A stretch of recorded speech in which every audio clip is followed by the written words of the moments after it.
Welcome to Brave New Bookshelf, a podcast that explores the fascinating intersection of AI and authorship. Join hosts Steph Pajonas and Danica Favorite as they dive into thought-provoking discussions, debunk myths, and highlight the transformative role of AI in the publishing industry.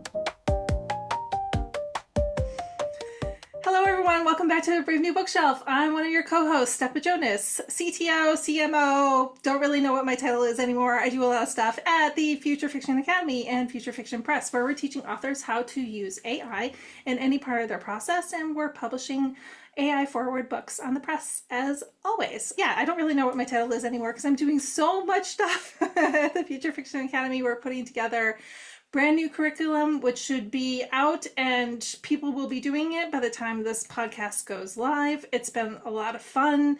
I really enjoy taking other people's work and then using AI like Midjourney and images and making it pretty and giving people things to look at, infographics, that sort of thing. That's totally my jam. I really enjoy doing that. And that's probably from being a blogger for so long. It was like having to write all these text posts and intersperse images so that people didn't get tired of reading text. It's a whole thing. But that's why AI is around now, and I use it every day, every single day, and I love it. All right, I don't really have a lot of stuff to talk about myself, so I'm going to hand over to my fantastic co-host, Danica Favorite. How are you today? I am really good. Thank you. For those of you who don't know me, I'm Danica Favorite. I am the community manager at Publish Drive, where we help authors on every stage of their publishing journey, from getting their manuscript formatted to creating the perfect metadata and book descriptions, and then getting your book distributed to the widest number of stores possible. And then once your book starts selling, we can get your book with some various in-store promotions, things like that. And then if you have co-authors, we can also help you split the royalties. So we do a lot of cool things. And I know Steph is, I don't really have a lot. I have a lot, which is crazy. And most of it by the time you guys listen to this. So we are recording this on April 28th, which this episode, because we've had so many great guests and we've been able to record ahead of time, this episode isn't going live until the beginning of July. So there's going to have been a lot that happens. It is really crazy to think about that and recognize just how many amazing guests we've had. So kudos to all of our guests and thank you for everyone and their support. And so the thing that I haven't been saying that I'm doing, because I haven't done it yet, but by the time this airs in July, I'm going to have a new Publish Drive channel on YouTube. We have a Publish Drive channel on YouTube, but everyone's been encouraging me to do more on YouTube for Publish Drive. So I'm launching more lives on YouTube for Publish Drive, which crazy. So please go check it out. Don't laugh at me or make fun of me because I feel like I'm going to act like a fool without Steph to back me up. But that's why I love having Steph as a co-host. I think we balance each other well, and I love working with her. So that's my exciting news, which will be old news by the time this launches. But hopefully people will be watching, listening, and if not, there's your cue to listen to it. And today I'm really excited about our guest, Melissa Storm. So Melissa is a longtime friend of both Steph and I, and we have been talking to her forever about coming on the show, and she's been wanting to. And it seems like every time we get her scheduled, something comes up. And so even today when we're in the pre-talk and we're like, okay, yeah. And last time when you were on, and it was like, no, she hasn't been on yet. And so yay, finally we get Melissa because she is so amazing. And watching her journey with AI and how she started out, which I hope she's going to share some of this, but we have a lot to pack into this time, is she really started out. I remember the days when she was like, I'm really skeptical about AI. I don't know if I want to use AI. I don't know if AI is ethical. Let me think, let me study. And she was so thoughtful in her approach. And I watched over time as she changed from, yeah, I'm not sure about this. Okay, I can use it for some things, to, oh, by the way, I'm developing an AI tool for my business. And now, like all the other things she's using for, it's just amazing. And so I'm really grateful to have Melissa today, because for those of you who are on that skepticism spectrum, I feel like Melissa's been on it all, and her story and everything she has to share is amazing. And I'm really glad she's with us today. Finally, yay. Without further ado, we're going to welcome Melissa Storm. Melissa, for those of our listeners who don't know you, tell us about yourself and then let's hear about how you came into AI and publishing. Hi, thanks for having me. I want to say longtime listener of the podcast, but I always listen, I don't watch. And Danica has the most expressive eyebrows. So if you never watch it on YouTube, watch at least one episode. So that give yourself the gift of when you're listening, you can picture what Danica's eyebrows are doing. It's amazing. But Okay, yeah, that's hilarious. I love that because I love that such a great compliment because I've always been insecure about my eyebrows. I have really Italian eyebrows, and growing up, I was made fun of for them. And so you've just healed that. So I like that you can hook one eyebrow up without even trying. It's like one of my favorite things. I need to learn. But yeah, no, I'm Melissa Storm, Danica's eyebrow enthusiast. Also a New York Times and USA Today bestselling author at least a dozen times over many, many pen names. I've had at least a dozen of those. Some secret, some not. I'm the CEO of Novel Publicity. I'm really known for ads and marketing, but I started basically as a baby straight out of grad school. I was like, screw this degree, which was applied sociology. I'm just going to do writing because that's what I want to do. And I opened Novel Publicity in early 2011, and our flagship services were blog tours and Twitter interviews. And it's really interesting how much marketing has grown, but some of the concepts have stayed the same. And I think AI is kind of like that too. It's grown in a lot of ways, but some of the core stuff is the same. So it's kind of learning what's changing and what's the core principle that doesn't change. So I do so many things, but I really right now I'm very passionate about running ads to Kickstarter and teaching. I love teaching my courses and teaching authors how ads work because I record 3 live videos a week, and every single time at least one thing is different and surprises me while I'm recording. That's how fast ads are changing. So that's me. And in terms of where I am on my AI journey, I've run the gamut and very publicly I've run the gamut of we have a no AI policy at Novel Publicity to now we have 4 levels of AI consent. We respect your right to choose because I really don't care whether or not people use AI. I just care if people tell me what I can do. So you make your choice, I'll make my choice. We can still like and respect each other. And I know that's the goal of this podcast as well, which is part of why I like it so much. That's what I want for the world is I want us all to come together, whether or not we use the same tools. Let's build this house.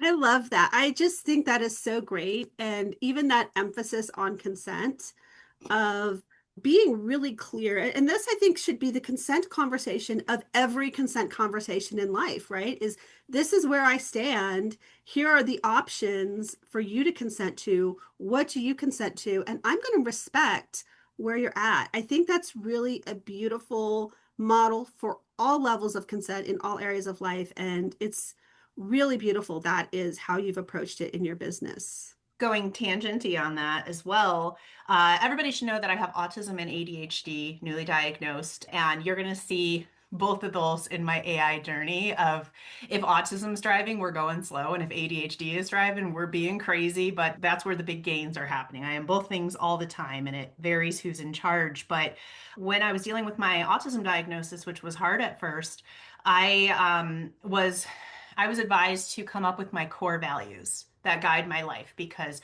autism and ADHD to a lesser extent have something called justice sensitivity. So it's really important that people follow the rules and have ethics and integrity, which is a big part of the AI discussion. So I said, okay, these are my core values, and they are, I'll tell you guys for the framework, my 6 core values are integrity, excellence, authenticity, generosity, justice, and adventure. And I really struggled with, hey, I'm learning AI. I'm trying to make it work. At first, I put AI away because excellence, because 3 years ago, it was nowhere near what it is right now. And I'm like, this takes me longer and is worse. No, thanks. But adventure made me try it very early, and excellence said no. Then I struggled. I said, if I'm going to use it, it's not going to be a secret. So integrity and authenticity were struggling.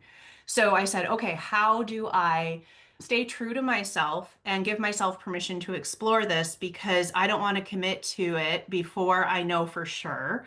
Because obviously, a couple of years ago, this was a cancelable offense, as you both know. So I said, okay, we're going to trot out one of my other values, generosity. So the way that I started really getting into AI and publicly talking about it is I started doing a roll up in my group of here's all the news for authors, here's a mini lesson about ads, here's what's going on in the industry, here's what you need to do, and hey, you can ask a skilled consultant for free in the group every week. And people really liked it. So I posted about 3 of those, and then I said, by the way, I'm using AI. If I don't use AI, I can't do this because this is a free thing I'm doing for you guys. The AI is helping me. What do you guys think? And everybody was like, this is great. So I kept doing it, kept going, and I always had a disclaimer at the bottom that AI helps me write these and I curate them, which is true. So that really helped me. So people still struggling with their feelings on AI, I invite you to find your core values and then to do some thinking about how you can bring those in line with whether or not you're using AI. Because I think the ambivalence and the back and forth and the lack of clarity is what's really making people afraid. I really want to hone in on one of the words that you just used because I think this is so key to people being authentic in their AI journey, and that is the word curate. And that's not one that I've heard before in all the discussions that we've had, which I think is absolutely beautiful because that is what we are doing is we are curating the content. And if you look at, say, a museum curator, and you look at people whose titles of their jobs, and they get these degrees in curation, that really is what we're doing with AI. And so thank you for using that word because that's one of those little gems that I think we can really cling to as someone who, and I know Steph and the FFA talk a lot about taste in AI, and curation is part of that. Yeah, I was going to just say that. One of the things I talk about on my Substack is that we use our taste, we use our judgment to decide what we're going to take from the AI, right? That is a level of curation. So your taste and the things that you're interested in and the kinds of things that you want to tell other people, that's what you curate from the AI in order to display it to other people. So I love curate. I think that's a great word. It's a great word. Yay. And going back to many months ago when I said, Danica, I want to be on the podcast because I want to tell people why I changed my mind about AI. Because I'm like, that hook writes itself, you know? And the answer to why I changed my mind about AI in November? When I approached you at first, and now we're almost to May, is I stopped thinking of it as a way to fix or replace skills I didn't have. And I started thinking of it as a way to amplify. That's probably my main AI word, to amplify skills I do have. So in my business, I thought I've been a pro copywriter for 15 years. People pay me a lot of money to write copy. I honestly, yes, I'm an author, but I would rather write the book description than the book. I love writing marketing copy. So, okay, what are some of my best marketing copies? Okay, what do they have in common? Okay, is there a formula? Are there rules? And then I spent a long time first training ChatGPT, then Gemini, and N8N, and eventually Claude, whatever. Um, what are the rules of good copywriting? Then when I decided to teach a course on it, I said, okay, but not everyone wants to use AI. So then I reverse deconstructed it of here's everything I codified for the AI. Now, how do I teach that to people? Because I don't want to leave anyone out. I love multimodal inputs because that makes me better at my job. Same with writing. I can write, I've written over 100 books without AI. I'm a better writer learning how to write with AI because I'm approaching it from a different aspect. Yes, I love that because I think that people who come into this who know writing craft, know how to do all of these things. So you have all of those skills already, and then you start using AI. You realize at some point that those skills that you got, the terms you've used, the craft skills that you have really are amplified and very core to using AI in order to get the kind of outputs you want. Because there are just so many people who don't know how to ask for those things because they don't have the right terminology for it. And now you have all of that terminology because you deconstructed your process, so you know what to ask for. It's not some nebulous write me a book description, right? You have a probably like a 10-step plan for pulling all of that stuff out. And you wouldn't have that if you did not have that craft already built up. And that's so important. Yeah, I have, I think, a 70-step modular loop with 9,000 words of prompts for the program I built to make a custom marketing plan. It's so complex. I spent hundreds of hours on it, and it was like the best time ever. I forgot to eat, I forgot to sleep, I started to lose my vision because I was at the computer so long. It was great. As I mentioned, I'm neurospicy, but yeah, I forgot what I was going to say, but I'm excited. So feel the excitement. Yeah, I feel the excitement. And I remember when you created that thing and you sent it to me and you're like, try this out and test it. And I'm like, this is so good. I really love it. And we actually had some conversation around it because Publish Drive has a metadata generator and all of that. And I was like, we have this tool, so I don't know how much we can talk about your tool, but I love your tool. And this is what I will say to people who like, okay, do I use Melissa's thing? Do I use Publish Drive's thing? If you just want a really basic thing that's cheap, go do the Publish Drive tool. But if you want like all the bells and whistles and the super cool thing, go use Melissa's tool. It is more expensive, but it's going to give you more. And it just really depends on what you're looking for. And like me, the Drive tool is fine because again, I don't need to also because my CTO gives me free credits all the time. But but for anyone, it really is pretty inexpensive and really easy to do, and it's going to give you that basic framework. But like when I saw everything that you put into it, you give details of stuff that I'm like, wow, I wouldn't have even thought to ask for that in a marketing plan. And so it's really a credit to the fact that you have this really deep marketing experience. And going back to what we're talking about earlier about deconstructing what we do, so many people I know who are good marketers are like, oh, yeah, I just have a process. And they can't tell you how it works, but it works. And what you've done is said, okay, I have a really great process and it works. And now that I'm teaching the AI to do it, I have to break down what makes it work. And that's what a good author is doing as well. If you're writing well with AI, even we've had Coral Hart, she's written, again, hundreds of books. And so she can say, this is the process. And for me, sometimes it's here's my process. I've written all these books. It just magically comes together. And then you have to break down, okay, this is the magic and teach the AI what's actually the magic. And you do that really well. Thank you. And you saw version 1. I'm working on version 3. Like it's so Ooh. above and beyond. Scribe Shadow and I are doing translation version together. And then I started working on this in November and lost momentum due to life issues we may talk about later. But I'm adding an AI discovery report as an optional add-on to manuscript to marketing because when it was leaked that ChatGPT ads were coming, I use AI enough to know exactly how those are going to work. So I'm like, intent-based marketing, and we need what it is and what it is not, and what moods it matches, and other activities. And oh my God, psychographics. And I just went nuts. And then I talked to multiple AIs, and I'm like, what are you guys going to need? And then I started researching Google ads, which I'm like, probably they're getting some of the, like a preview a little bit of what ChatGPT ads will look like. And I'm building this out as an optional add-on so that the AI can sell your book without plagiarizing it, which I'm not concerned about because I think as soon as I upload something to KDP, like it's a foregone conclusion, it's leaked. My current manuscript to marketing has a style guide and a lot of things, so it would actually be very easy to replicate and write more books in the series. I actually have other tools that can do that. Basically, manuscript to marketing and my flows, because I also have a series Bible flow, is I'm using my autism to fix decisions my ADHD made. Like when I write, I have to have an outline so that I feel confident enough to write, but I basically set it on fire and then do whatever I want. So when I write more books in the series, there's rules for how the magic system works. I don't understand, but I have a flow that will be like, here's the magic system, here's the world building, here's the color of the character's eyes. So that's another tool I have that is private right now, but I might eventually take public, and it's saved me a lot of time. Yeah, it sounds like it. And I really love what you said about your autistic brain fixes what your ADHD brain messed up. And I'm sitting there like that was so mind blowing for me because I'm also recently figuring out that I'm ADHD and autistic and going, wait, these two things could actually, you could use them and harness each one to do the different things. And I think that's super cool. And I know one of the methods that you've been using to figure some of this stuff out is actually working with the AI. So can you share about some of that with us?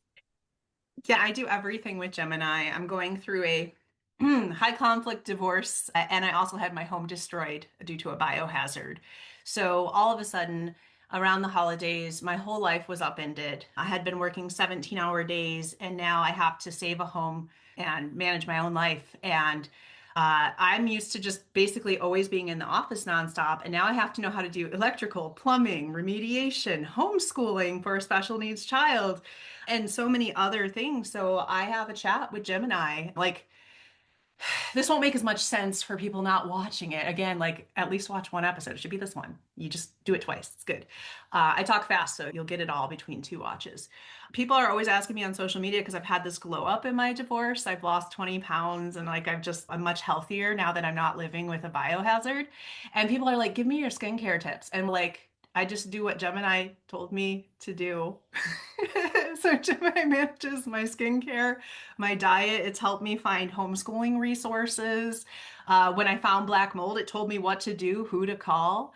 I've mentioned the neurospiciness a lot. Sometimes as an autistic truth teller, I can put my foot in my mouth or in someone else's mouth if we want to be really fun. And if I get a conversation stuck in my brain or I get a lot of anxiety about how to respond to something, Gemini helps me pace through. So like with some of my business communications, if it's high stakes, like I'm the big boss, so sometimes I have to deal with problems, it will help me find like, ooh, don't say that because this could imply this, but it will also help me find this person is taking advantage of you. This person is lying to you. This person is manipulating you. And okay, what should I do? How do I set a healthy boundary? Another thing that happens to me a lot, and probably all authors deal with this in some capacity, you guys probably deal with this just as much as I do, which is where people who mean well think that you work for free.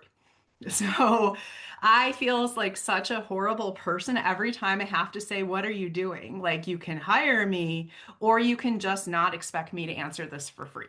And I always feel really guilty about it. But Gemini is, here's how we're going to like nicely put up the boundary. Then the person will respond and I'll be like, Gemini, what do they think? Do they hate me now or am I okay? And Gemini's, you're okay. Don't respond. And I'm like, okay, I'm going to heart it. They're like, and Gemini's like, don't heart it. Just let it go. It is Thank fun. you, Gemini. I love it. Gemini's such a chum. I love Gemini. He's right there with you. I also use it all for personal stuff. I use Claude for like creative stuff, and then I use GPT for like more numbers and logic based stuff. But then if I have personal stuff, like I've gone on new medications and talked to Gemini about it. I've tried changing my diet. I talked to Gemini about it. It's my personal buddy. I really love it. I agree. I think it's great. Gemini is love really it. salty sometimes, though. Like, it'll be like, you should call this person out in your group. And I'm like, no, Gemini, we can't do that. That's not great for our reputation. People will feel bad. So then I have a bunch of gems and bots I've made. So my persona is the neurospicy professional benevolent alpha who leads with radical transparency and aggressive integrity. So I'm like, what about the benevolent alpha, Gemini? We don't throw baby wolves, under the bus. We don't do that. And then it's okay, I got it. Okay, we'll be nicer. And I'm like, okay, thank you. You two are showing me that I'm underestimating Gemini because I use chat for that one, and chat and I have that same relationship. And I'll tell you, this is, post-divorce dating. I received this text from this guy that I've gone on a couple of dates from. It was actually a very sweet, lovely text.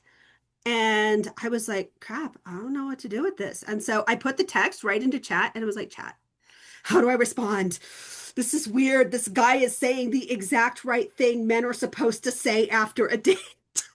And chat's, it's okay. I got you. And chat's like, I wrote that, Danica. Probably. Probably. I do ask it sometimes if I get a message and I'm like, this feels like AI, but not in a way that it's obviously AI. Let's go ask the AIs if they wrote it. That's hilarious. I love that. But yeah, so now I'm like, I didn't think about now I want to compare the answers between chat and Gemini because you guys are coming up with really cool stuff that Gemini says. I'm like, oh. Don't forget that Gemini is trained on a lot of YouTube data. So just think about all of the crazy, like unhinged things we have seen on YouTube. And now imagine that as training data for Gemini. So it can be a lot of fun to talk to Gemini because he'll come up with the craziest stuff. And then there are times you're just like, okay, tone it down a little bit. I need real advice here. And then you get the real advice. But I swear, like sarcasm, like humor, it does it all. I'm a big fan. Yeah, ChatGPT was too nice to me. So I'm like, no, no. So Gemini will be honest when I need it to be.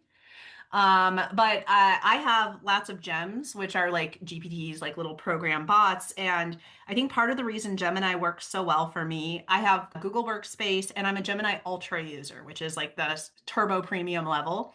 And I have different gems or bots of me for my different entities. So Melissa CEO bot, which is my divorce counselor, as well as my business advisor. So, I mean, it does talk about divorce in terms of KPIs and things like that. The best pun it's made is the ROAS, which is usually return on advertising spend, is you have the better return on attorney spend right now. And I'm like, bird. And like it talks about Taylor Swift, it talks about Enneagram, it just gets on these tangents right now. It's really into Nintendo Switch's new Tamagotchi life game as all the metaphors.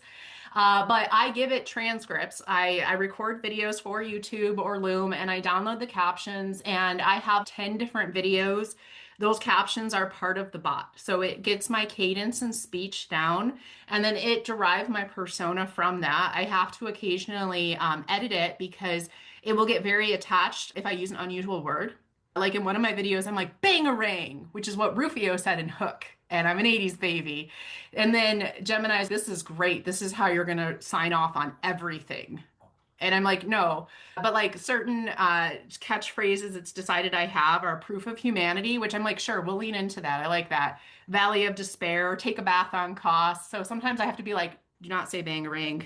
And that's part of the instructions. But training it off of the transcripts of me speaking has been the most authentic, best bot. And if you talk to my Luna Rider bot, which is my fantasy brand, it's all, yes, like we're going to multi-class in neurodivergence and we have the autistic magic and the ADHD rogue and we're going to do this. And like, it's a very different energy than CEO bot. Gosh, I love it because it really can be personalized. I think a lot of people think that sometimes they're just getting very general answers from the AI and they're like, oh, it's too generalized and it just says the same things to everybody. No, it really doesn't. As long as you're giving it plenty of data to go on, then it knows which path to take, right? So you've given it plenty of different paths to take. You've got you've got your fantasy name, you've got your CEO, you've got all these different things and you can go to them and just don't get them too mixed up because then you get really weird advice from one of them. I'm sure well, that's one of my favorite things to do when I'm talking to authors who are on the fence about AI, but I see that having a gem could really help them. You need to save time on your newsletters. Like, how about this as a first draft? Is I'll open up Lunabot and Melissa CEO bot and I'll give it the exact same prompt and then they'll see the difference.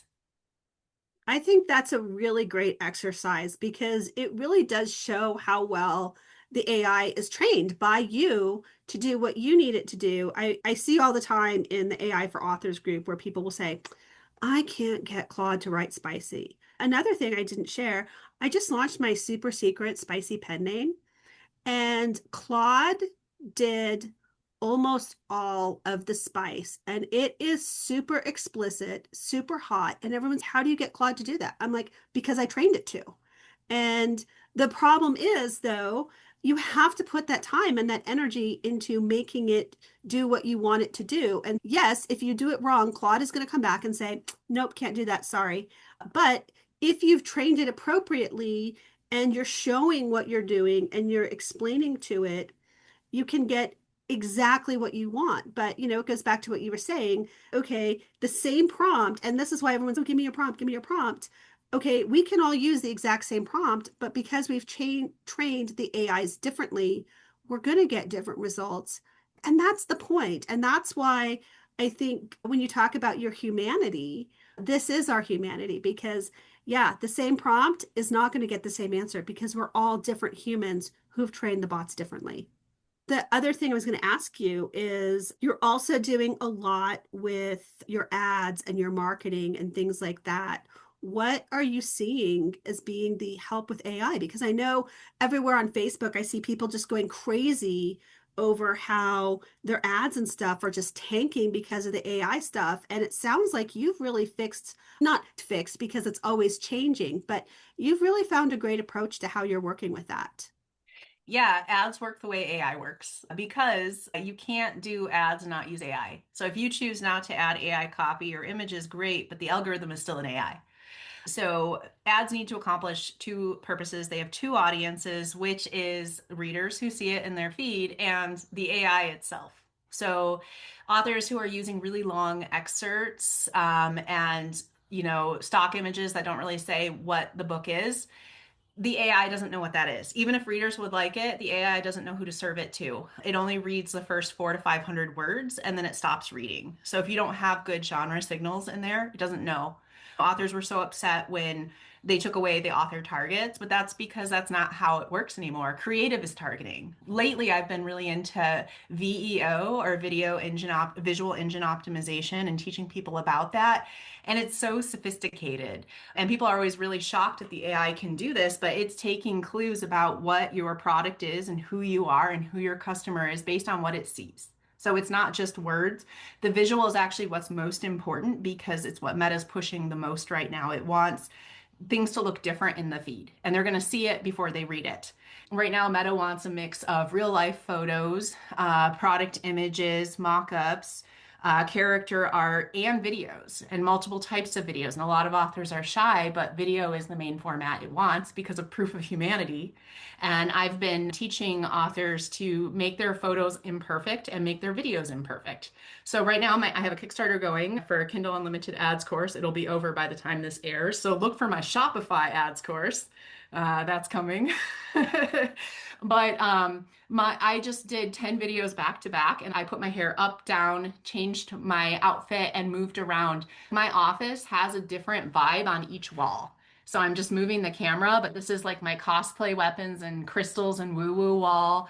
This is like, I've got a teacher chalkboard I can zoom in it. Oh, that was cool. Good job, Zoom. But I have a lot of different looks and vibes and I'll move around my house and change my outfit. And then I just talk for a minute. I don't have a script. It's a little messy. Like in one of my videos, I'm in my home gym and I drop the weight and it crashes and I just keep going I because literally just saw that today. I'm glad you mentioned it because I thought, I wonder if there's a way we can talk about this in the show. Because I was like, oh my goodness, look at Melissa dropping the weight in her gym. yeah, like just it being messy, like, and that's a problem that a lot of authors are facing and they don't realize it is if your ad is always the image of your book. It's not just that you're not feeding creative diversity to the algorithm, it's that Facebook now has something called entity IDs and creative similarity scores. And if your ads look too similar, they're the same ad.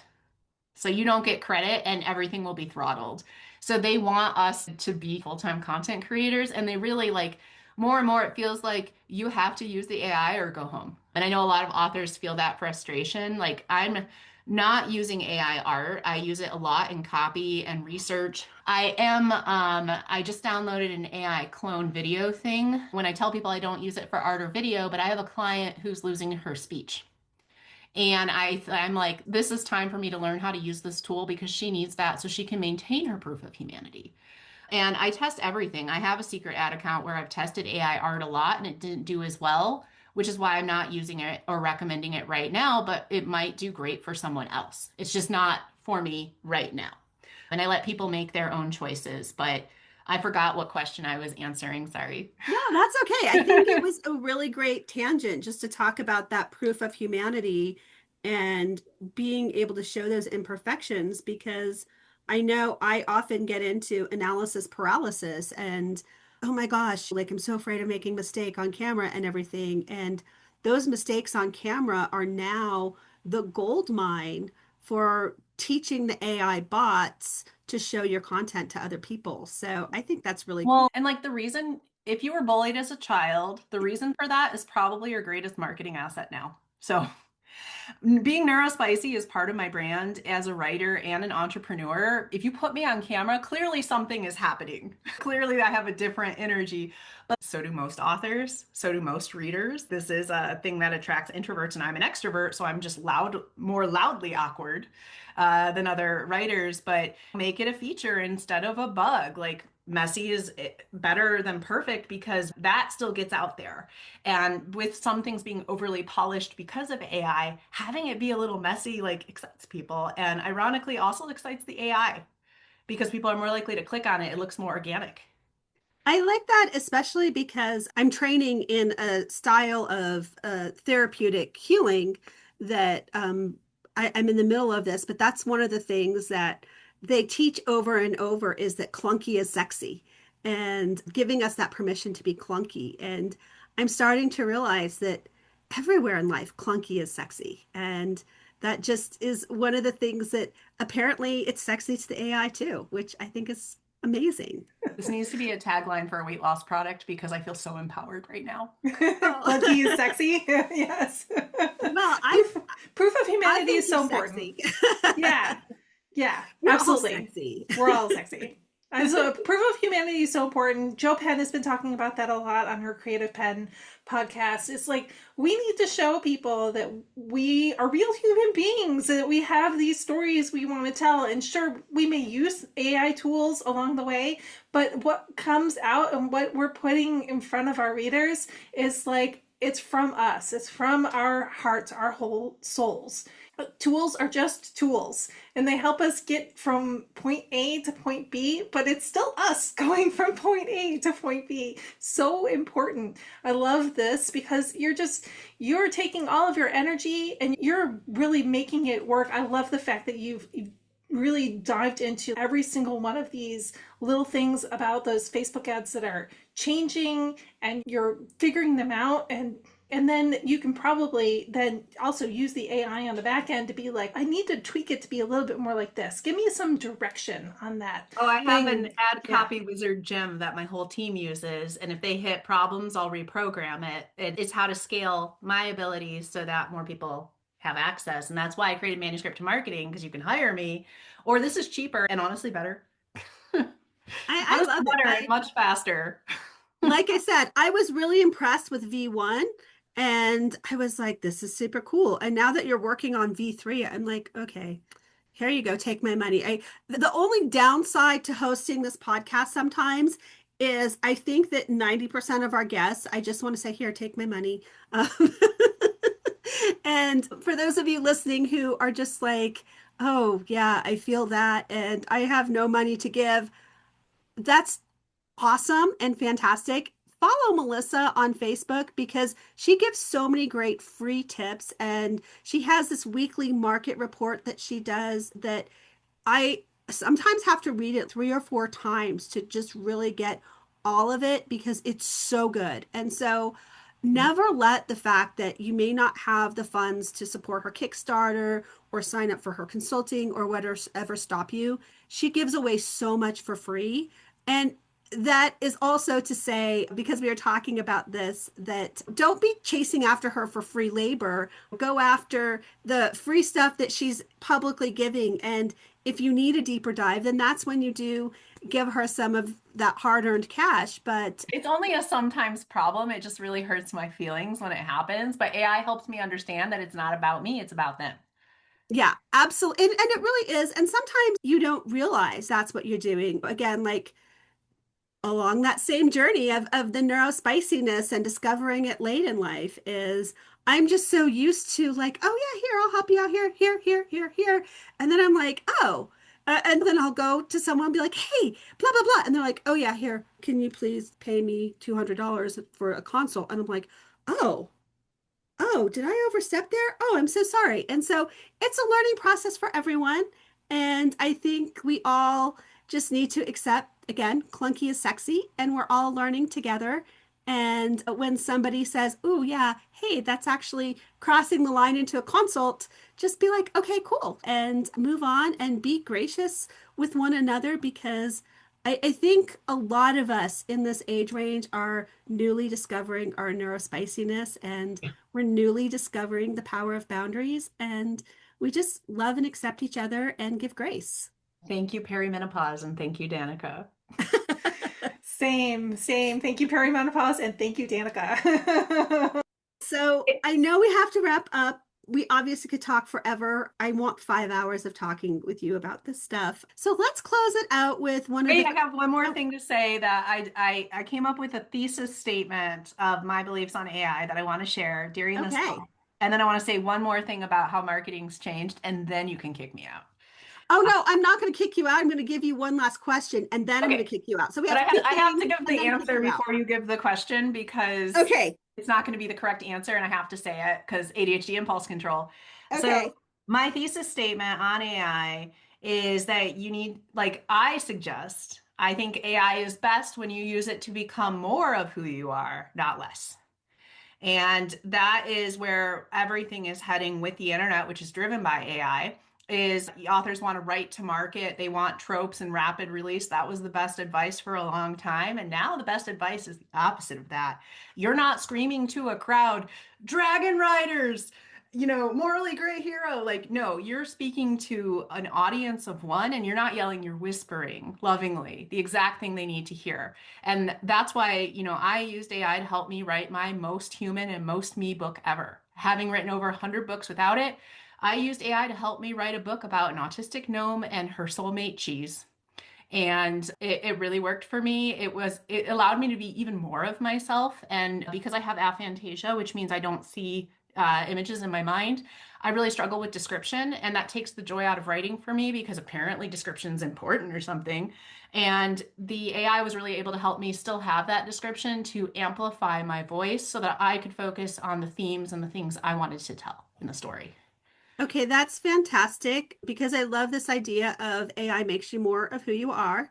That also is a great thesis statement that needs to be in bold. But I also love that you mentioned the aphantasia because I also have aphantasia, which I didn't realize what that was, or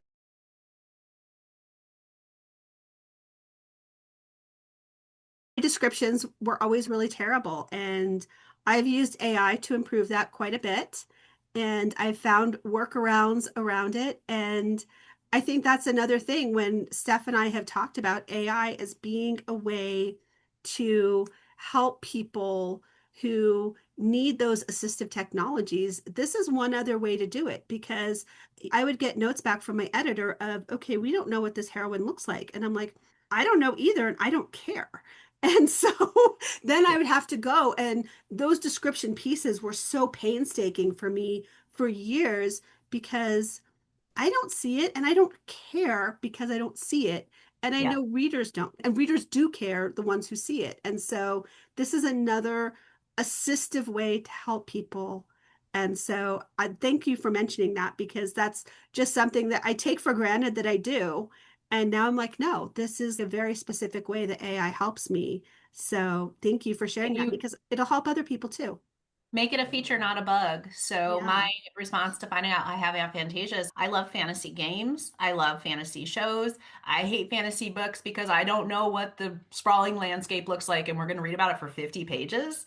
I wonder if there are other readers out there who love fantasy but are bored to death by the level of description. Let's write neurodivergent fantasy for short attention spans. And you know what? Gen Z really likes my neurodivergent fantasy, so I'm on to something. I really like that too. See, this is like all of the angels crying out because that I have that exact same problem with fantasy. I love fantasy, but all of the great fantasy authors, I hate them. I just am so freaking bored reading those books, and I feel terrible for saying that, but that's exactly why I'm bored. We'll write all of the new made up genres together, Danica. I know. And we were talking about this before we started recording that there's a couple other made up things that Melissa and I are both like, okay, we're going to lean into this. So, really excited to see where you're going and to just be on this journey with you. So, I know you had another thing you wanted to mention. So, mention that other thing. No, that was what I wanted to say. Oh, okay. I thought you said there were two. Okay, cool. In, So, in my mind, there were two, but I can say that I use AI a lot for therapy, and then I have human therapists validate robot therapists. So I just make sure, like, robot therapist said such and such and such and such. Yes, robot therapist has a point. Can you tell me how you feel instead of reading what robot therapist said? But it's been very helpful. yes, yes. And it's interesting because there are a lot of studies that will say, oh, using robot therapists is bad. And again, it's all in the context and how you're using it and what you're using it for, because I too find value in robot therapists. And I also go to my therapist with robot therapist and I discuss this. And she'll say, okay, great. So now let's discuss this as humans. And there have been a couple times where she'll send me something. She's like, so I was chatting with my robot therapist about some things, and here are some things we came up with for you. What do you think of them? And so it's like all of us, therapists and humans, talking with robot therapists. It's fantastic because, again, I realize my privilege in the fact that I can afford human therapists and robot therapists. And so many people that I'm saying, get therapy, they're like, I can't afford it. And I'm like, oh, have you thought about talking to a robot therapist? Robot therapist is pretty good. And I also recommend, since you mentioned your new YouTube channel with Publish Drive, I get so much out of it by giving transcripts of my videos. And I'm like, diagnose me. Diagnose me. It's like, you have ADHD really freaking obviously, and here's all the evidence of ADHD. I'm like, okay, what about my Enneagram? Guess my Myers-Briggs, and it's pretty good at it. And then, okay, tell me all, like, I recently redid my Clifton Strengths because if you go through a major life transition, you are technically allowed to take it again. And they rearranged. A lot of my extroversion came to the top that was buried before. And I'm like, okay, I'm very upset that I'm a number one woo. That feels fake and shallow. And I used to be a number one achiever. And who even am I? And I'm like, okay, robot transcription assistant, please help me understand where woo is present in this video. And it helps me understand my strengths. Like I have high self-assurance too. And it's like, well, because of your high self-assurance and command, you can be scary to people, but woo and communication, you're 1 and 2, know that if you use self-deprecating humor, you're less scary. And then it just like, it helps me understand the things that I'm struggling with, especially giving it the transcripts because I'm not performing, I'm just being. So it's less curated than a prompt. Yeah, and I like that a lot because I think that's why your dropping the weight video worked so well. Is like, as you were mentioning all those pieces, I'm like, yeah, that is exactly why you posted the I just dropped my weights in my weight room video. Whereas me, who has none of those strengths, I would have been absolutely humiliated to post something like that. And so it is all about our personalities and our strengths. But that's what's also cool is you can say to the AI, and I have done this as well. Okay, like, how do I do all of this when my strengths are these things? How do I pull this out of me to be able to succeed when, let's just be honest, all of my strengths are thinking strengths. I have one doing strength, and it's a thinking strength that has a little bit of doing. And so I'm like, how do I make myself do this? And the AI helps me so much with that. So it's really cool. And I love getting to geek out with you about this because you and I do, even though we have very vastly different strengths, we have so much in common as humans. And again, that is where I think AI helps us bridge those gaps because we get to see that humanity in each other. So as we close, let's hear your favorite AI tool because we had like a mini spicy discussion about this, and I really wanted to maybe see if we can get there. Yeah, I'm a huge fan of Gemini. I just use it for everything. I have so many bots, gems that I've coded, and then I use Gemini as the main model for my manuscript marketing and innate and flow. I think a lot of people haven't given Gemini enough of a chance because you get attached to your first AI, right? Or because the models are constantly going back and forth on which one is the strongest. I used to use ChatGPT, but I think it was version 5.1 was so bad, it was easier to switch AIs than to get it to be good. And every now and then, Gemini will forget our conversation and revert to script. And it feels like a friend has died. Like my divorce bot, my divorce thread, which is Melissa CEO bot, every now and then will be like, are we writing a Facebook post? Are we talking about ROAS? Are we leading with aggressive integrity? And I'm like, no, we're talking about my divorce. And Gemini is like, well, I can't help you with that. And I'm like, oh, please remember, please remember. And like, I'll go back and forth. But usually if I wait an hour, it will remember the conversation.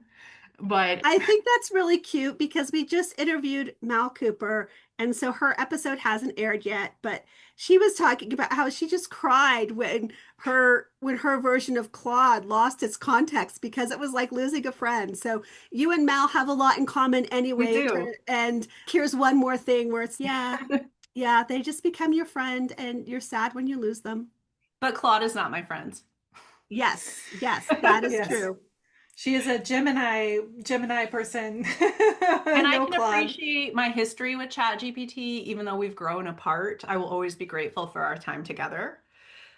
So my reason for disliking Claude is twofold. So I have the surface reason and then the real reason, which nobody will agree with. But I feel like everybody's always saying nice things about Claude, so let's stir the pot.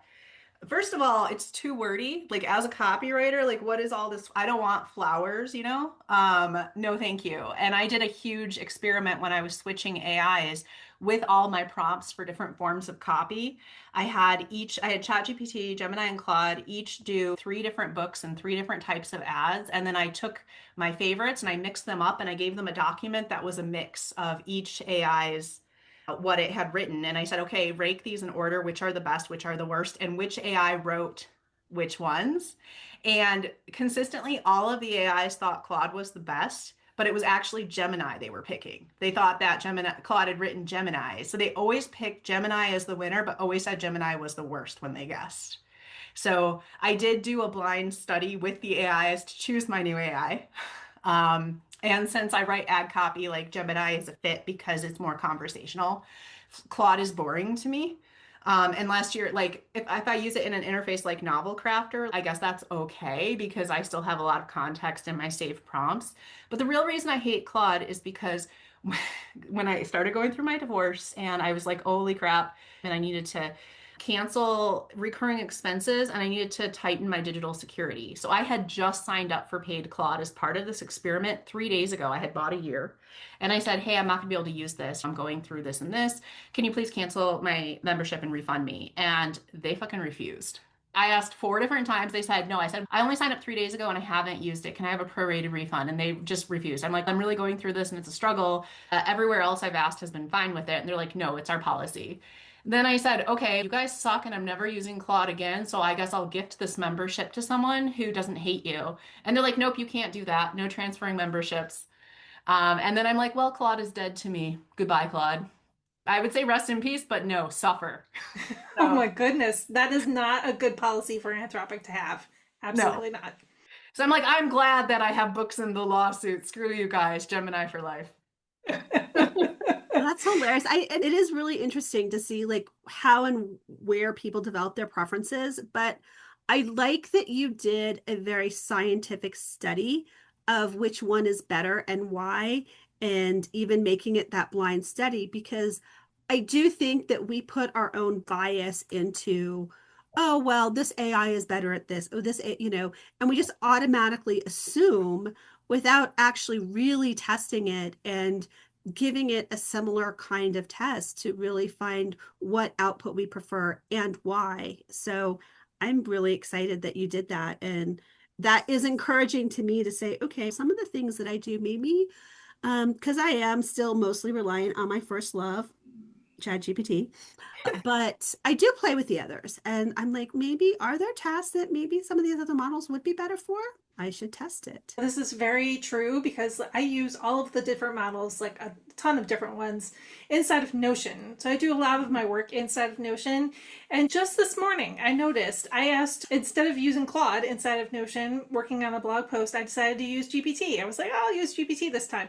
And every time I asked it to do something, its response was just, all set. Literally 2 words, all set. Yep. That's it.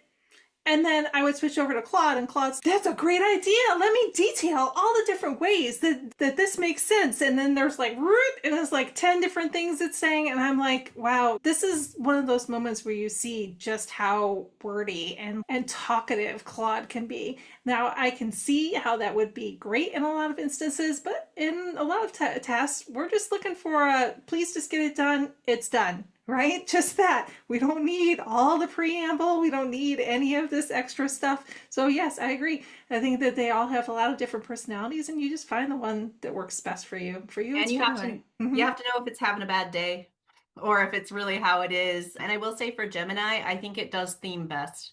And I'm a theme heavy writer.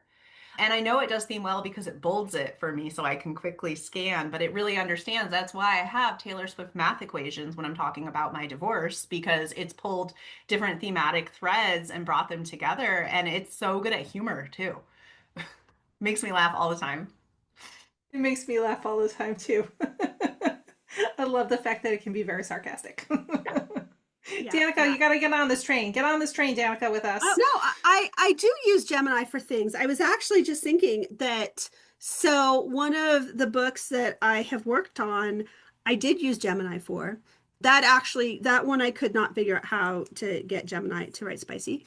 But I switched to Claude and Claude did it. But I really actually liked the voice of Gemini better. It was just more, it was just fun. And but I was also thinking as you were talking, Steph, that so many people who use Claude have trouble running out of context, and they hit their limits very quickly. And I do think, again, it's that wordiness of Claude, where if you're short on tokens, or maybe you're not at the Supremo plan and you don't have those tokens in that context, switching to a different model is so important. And I think that's why, and we've always talked about this, is trying different models, playing with different models, being good at different things. I can always, almost always, I would say 90% of the time, get the exact results I want from ChatGPT. And that is because I've been a subscriber from almost day one.